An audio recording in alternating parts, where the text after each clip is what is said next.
Yo, what's good? It's your boy Kurt, and today, man, we have another reaction, no?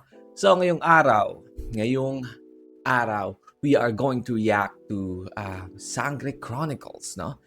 This is episode 76, ang pagsubok ni Eshnad.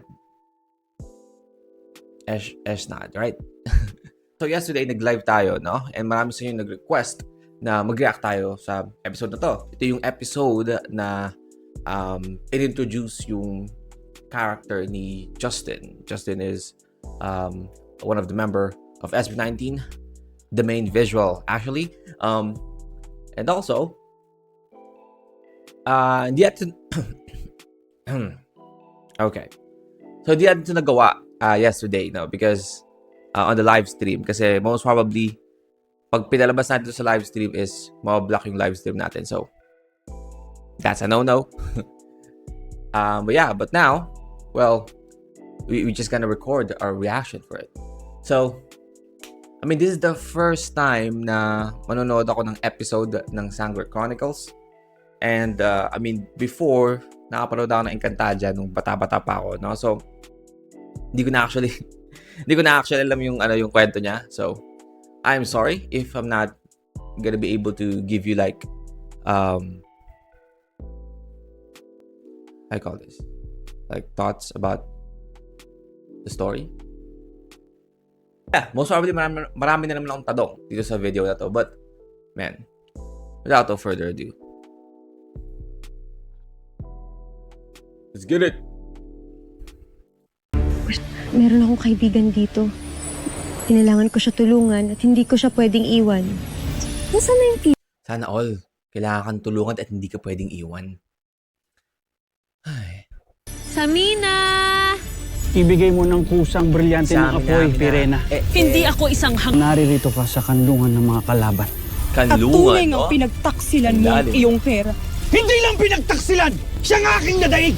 Ikaw lamang, Pirena.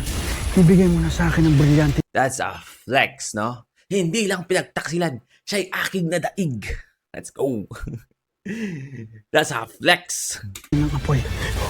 Alipato, bakit ka lumabas ngayong hindi kita tinatawag? I'm sorry, I have a question here. His name is Alipato? Mainam na umanib ka sa akin dahil ako ng pinakamakapangyarihan dito sa Encantadia! Ako Man, hindi he's just magpapasakop flexing. sa'yo! He's just flexing, man. Kung pa siya mga Alipato.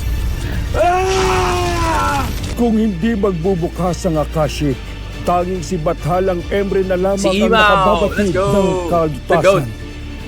Ashley, ang cute!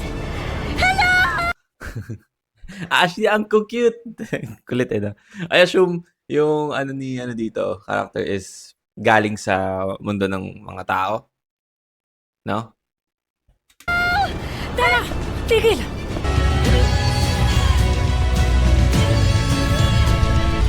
Kabanata. I am sorry, I cannot read the Roman numerals. What the hell? So, assume that's a 76. Ang Devas at si Eshnad. Let's go. CGI is improving, man. Lumara! Enay! Sobrang iba na siya since the last time na nanood ako ng TV, no? ng Encantadia, no? I mean, ang tagal ko kasing nanonood ng TV, no? So, I mean, that's great. Ashley! Ako! Baka kaya kong pasunurin ng mga Yeshra. Yeshra? Oh man, we have the... Ako! Baka kaya kong pasunurin ng mga Yeshra. Yeshra. Mga mababangis na nilalang na ninirahan sa Alapaap. Ah, okay. Yeshra. Alam mo, Yeshra! Mga kaibigan Yeshra! Wala kaming balak na manggulo sa inyo. Nais lang sana namin makidaan. Okay lang ba yun? Paano niya naman nalaman na kaya niyang pasunurin yung mga Yeshra? Meron ba siyang parang animal instinct or creature na nakaka-connect sa kanilang mga thoughts, ganun? Kilay na nanaginip sila. Yun yung tawag pag pag yung umasa ka pang mahal ka pa rin ng tao. Kahit hindi na. No? Tila na naginip sila. Mukhang hindi siya nag-effect. Asti! Bakit hindi nila ako sinusunod? Maaaring brilyante lamang ang makasusupil sa kanila. Ashley! Maaaring may paraan pa. May tinuro sa akin ng Ada Alena noon. Sige, subukan mo. Kung ako nasa sitwasyon na to, no? Tapos kunyari ako si Ashty. Ako yung si Glyza dito. Mauurat na ako na meron pala kayong mga tinatagong kakayahan, no? Mga talento kung paano papatigilin ito. Bakit pa isa-isa kayo? Nagkapalik na tayo. Last na, mata. Ginamitan ng vocals, no? Music is universal daw. Jeez. Okay, so kumalma na sila. Kailangan lang pala nila ng good music eh. Napakahusay ng iyong ginawa, Adamus. The background music, no? The selection of the background music, it's very good, no? I feel like I'm playing an RPG, like a open world RPG, medieval era. Nice. Salitan sila sa pag-drive, no? They have to have a license kaya, no? There's anong yan? Parang some form of lisensya. Para mag-drive ng ganyan. Oh, shit. Ang banta. That is... What the hell? That looks like, yung parang kaharian ni Odin sa... forgot. Olympus? Olympus ba yun? Hindi ata. Kila Zeus yung Olympus. Odin. Kila Thor. Asgard. Ni M. Tutog pa na ang ating barkong panghimpapawid. Sheesh! Ang lalim ng Tagalog, eh, no?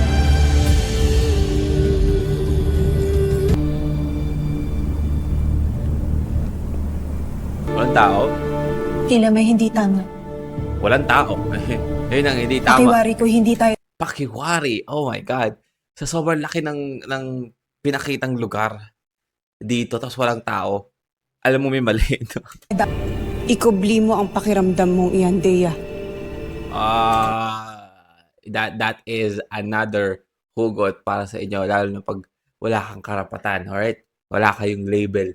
Ikubli mo ang iyong nararamdaman, alright? Woo! Alright. Okay. So, sorry, this is Devas na already. So, this place is Devas. Okay. Yeah, it's fitting. No? Yung pangalan is fitting, like gold and white. Devas. The name Devas feels like, I don't know, premium. Parang, mamahalin. But okay, we have Eshnad. Shish, the Gatekeeper. Do you guys already play Dark Souls? No, that's the feel of this. Like there's a boss, no, coming in.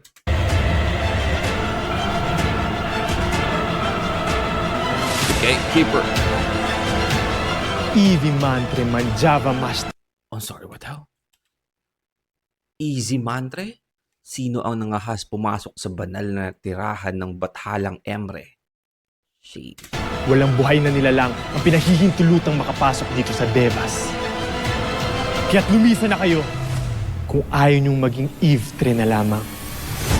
Eve 3? Shit, ayun ba yung tawag pag soul ka na lang, kaluluwa? Alaala ka na lang, gano'n. Gagawin ko nga yun pag meron ako naka-away sa daan. Lumayas ka. Baka gusto mong maging Eve 3 ka na lang. Hey, let's go! Walang ako si Eshnad, ang punong bantay sa lagusan ng Devas. Gatekeeper. At may atas na dagitin ang sinumang mapangas na magtangkang pumasok dito. Hindi kami mga pangahasa kung sino-sino lamang. Kami ay mga sangre. Hey! Tell them. At higit pa dito ang aking... Okay, so hindi silang apat is hindi pa mga sangre? Ganon? Parang ano pa lang sila? Sila yung nakatakdang maging sangre? So wala pa silang brilyante. Wala pa silang kapangyarihan ng brilyante.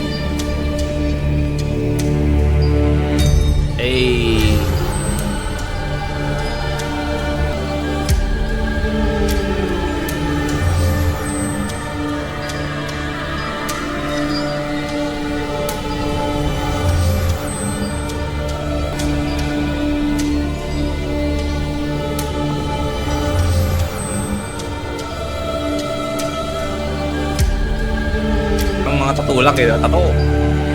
Kami na parito sapagkat mahalaga ang aming pakay, Eshnat. Isang pangmalawakang dilubyo ang nagaganap ngayon sa Encantadia. Kaya't kailangan Pangmalawak, namin ano? makausap ang Bathalang Emre. Emre. Kung gayon, kailangan yung malagpasan ng aking mga pagsubok. Eh, Handa. kung totoo man siya, sabi nyo, at kayo yung mga sangre, kailangan yung level ng kapangyarihan nyo is kayang lumebel, no? Sa isang gatekeeper ng Devas. Akong harapin ka. Kaya pala merong ano eh, no? Level ng ano, ng parang sa mga, call this, sa mga RPG, di ba? Bago ka pumunta sa gantong area, kailangan gantong level ka na. Maybe ganun. Atin ang simula ng pagtotoo. Tinawanan ka. Nginidian ka lang nun. Sa ng aking mga pagsubok. Sabi niya, Handa akong harapin ka. handa akong harapin ka. Eh, tinawanan ka lang. Atin ang simula ng pagtutuos na ito nang sa ganun ay matapos na at makapasok na kami ng Devas. Oh, okay. Dema, ang mga nakababatang sangre na may sagisag ng brilyante ang inaatasan kong makipaglaban sa akin.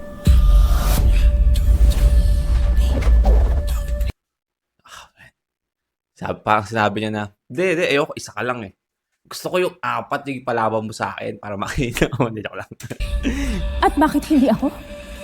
Ay, gusto ko yung character dito, eh, no? Ni Justin. Kasi, kumbaga, para siyang ano, kasi sa itsura ng ano, sobrang dami ko napanood na fantasy na palabas, no? I love anime, no? So, ang daming gantong klase ng ano, senaryo. Alam natin dito na si Eshnad eh hindi masamang karakter, no? Again, he's just a gatekeeper. So basically, ginagawa lang yung trabaho niya as a gatekeeper.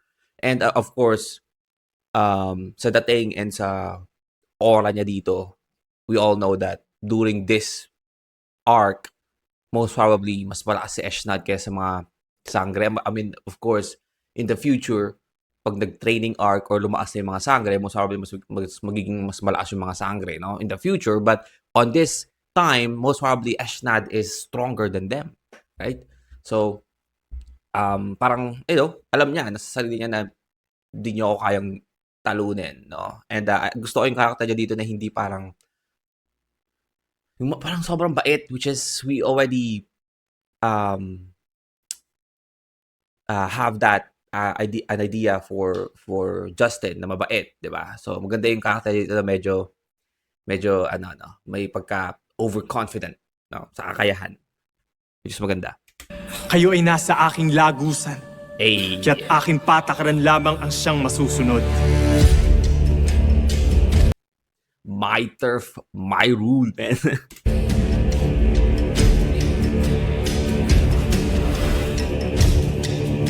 By the way, grabe yung ikot na yun, no?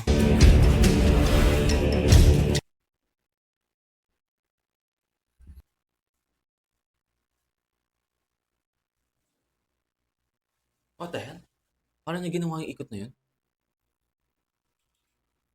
Tingin muna siya sa kabila. Gumanon muna siya. Eh, ba't? Ang ganda ng ikot sa kanya. Huwag niyo kayo papahiya dito.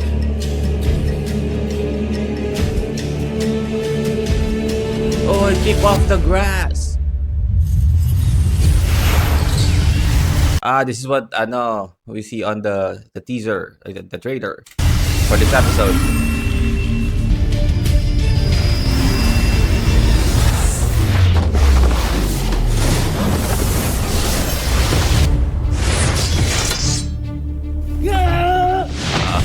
Pinakitaan ng pinakitaan muna ng bilis.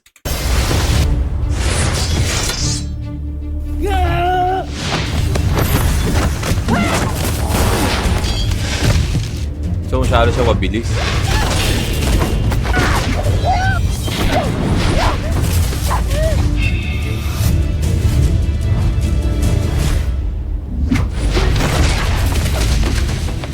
Hey! Walang babae. Walang babae. Si Nipa, no? Come on, man. Justin is nailing this character, man. Like, this character of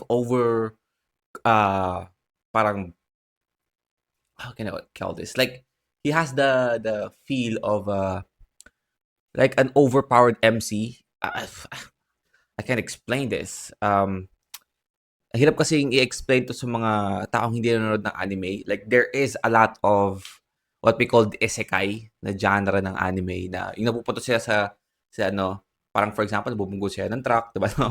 Namatay sila, tapos ma-reincarnate sila, pupunta sila sa gantong world, tapos overpowered sila. Ganun yung dating ni ano dito. Parang,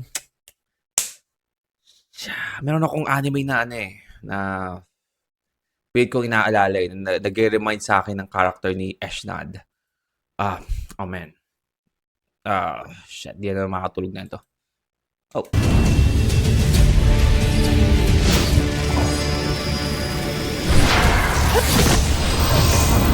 Oh.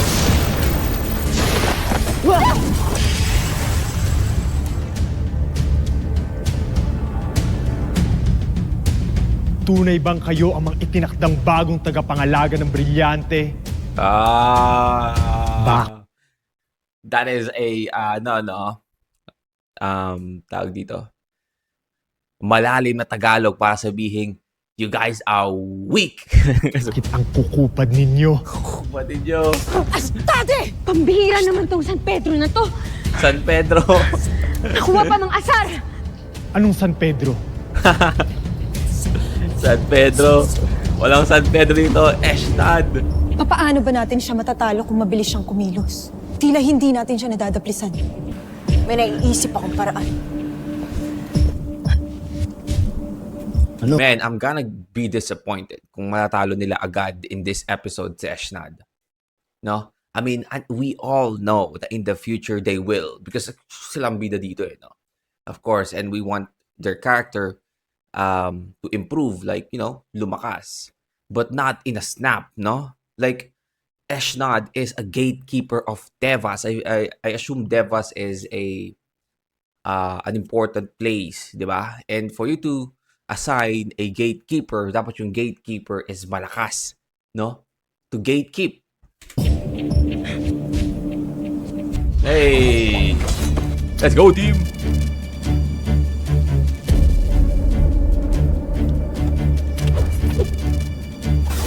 Ow! See? Pinakitaan kayo na hindi ko pa ginagamit ang aking armas. Okay, pakitaan ko na kayo. So, ang dating ni Eshnad is a assassin. Mabilis and double wielder, parang dagger. So, most probably assassin. Flexible and all that. So, yeah. Assassin class.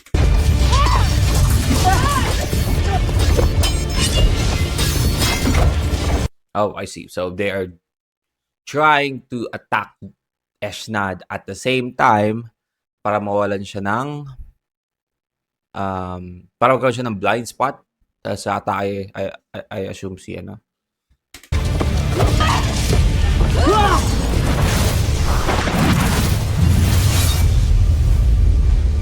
Talo ka na, San Pedro.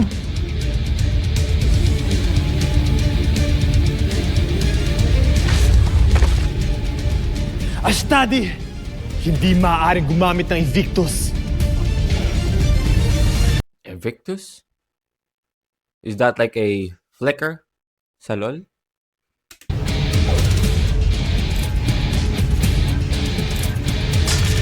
Okay. So sinabi niya na nandadaya kayo. Mandaraya. Sheda labis sa retre ente mga sangre. Hey. Marahil ay naisahan ninyo ako. Ngunit hindi pa yan nagtatapos sa inyong mga pagsubok. Ilapag ninyo ang inyong mga sandata at lumipat kayo rito. Natingin nyo ba? Inyong mga pagsubok. Nung nilagay ni Justin yung dagger. Ayan, para makita nyo. Ayan. Kasi medyo blurred natin yung video eh. Ayan, nung nilagay ba ni Justin yung dagger in the first time, kasi pagkatapos nila kakat na eh, hindi natin makikita kung pumasok pa talaga yung dagger. Pumasok kaya talaga. Na one take kaya dyan. Diba? Pag Di ninyo ba ang nakita? inyong mga sandatangan ninyong sagutin ng isang bugtong.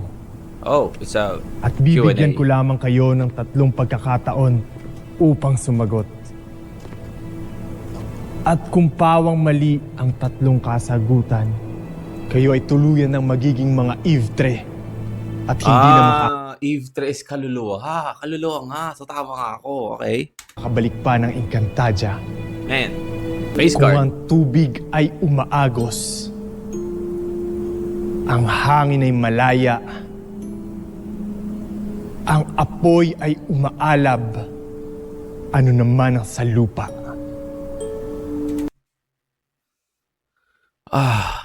Apparently it's yumayanig, no? I mean, earlier, nag-earn ng earthquakes. Bigla na, connect ko pa yun, no? Shing! Nag-interconnect lahat.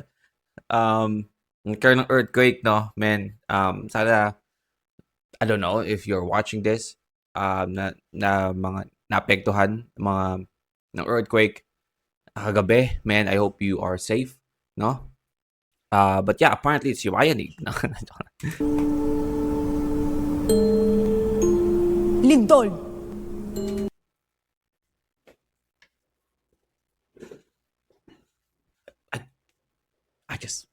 Yumayanig lang sinabi ko, pero it's the same thing.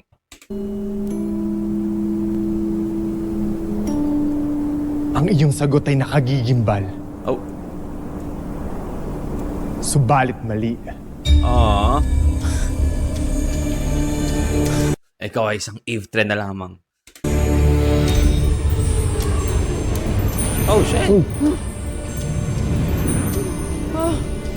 Unti-unti siya nagiging kaluluwa. Okay. It's a torture, man. Eshnad is fucking powerful, man. 2 kasagutan na lamang ang aking tatanggapin. Ito ba'y malawak? Adamos, huwag pa dalos-dalos sa pagbibigay ng kasagutan. Magaling. Kailangan mo nga ng malawak na pag-iisip upang masagot ang aking bugtong. Ang malawak ay hindi tamang tugon. Ashnea, Oh, he played you, man. He fucking played you. Oh, man. Umasa sila lahat. Oh, malawak. Nag-agree siya. Hindi ang tamang tugon. Eve 3. Isang kasagutan na lamang ang aking tatanggapin.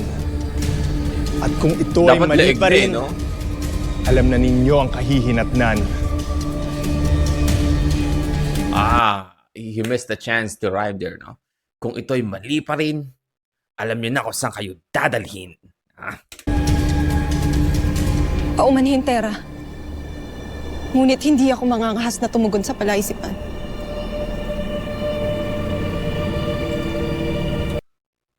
Bakit ganun yung mata niya dito? Parang namumuti.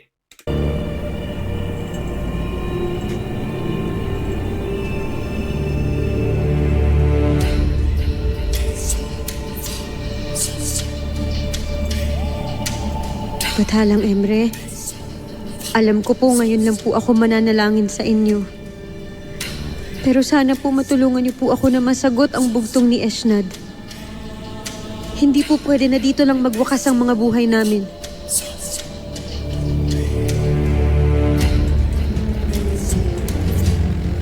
Buhay.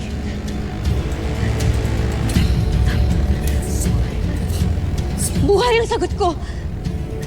Buhay! Santia Disensa, Sangretera. Ano daw? Hey! Ano daw, Ashley?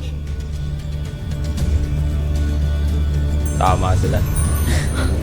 Mabubuo na tayo. Hey! Tama ang iyong Hindi ka sagot, na kayo Tera. malumpo. Da, Sheda.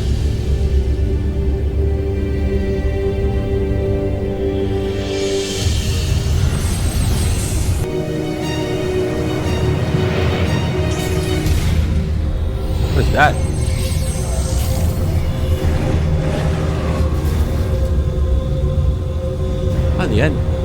Is that a dagger? What is Ano that? na naman ang mga punyal na ito, Eshnad? Ang inyong huling pagsubok. Oh.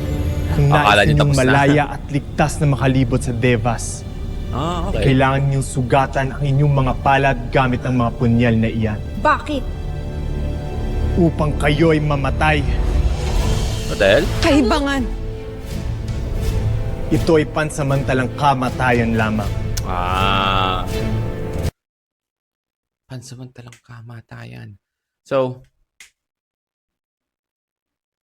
wait. So, kailangan kaluluwa ka? Bago ka makapasok sa Devas, ganun ba? Dahil ang mga Eve-3 lamang ang pinahihintulutang makapasok sa Devas. Oh, shit. Oh, okay. I guess makes sense. So, kung hindi man nila masagot yung bugtong kanina and magiging Eve 3 sila, I assume they can still go to Devas. Pero hindi na sila makakabalik sa kanilang tulay na katawan. Like, sa, yung normal na katawan nila. But, gamit tong mga punyal, parang pansamantala silang magiging Eve 3, no? Para makapasok sa Devas. I see. Hihiwalay ang inyong mga Eve-3 sa inyong katawan. Teka lang! Parang pagpapatiwakal na yan sa mundo ng mga tao. Sa amin, Ashti. Mass suicide! Bukod sa hindi yan tama sa mata ng Diyos, pinabahalagahan ko pa yung buhay ko. Ayoko mamatay. Hindi ko rin kaya. Amen. Maaari bang maiwan na lamang ako rito? Huh? Hihintayin ko na lamang ang inyong pagbabalik. Yung character niya is medyo no?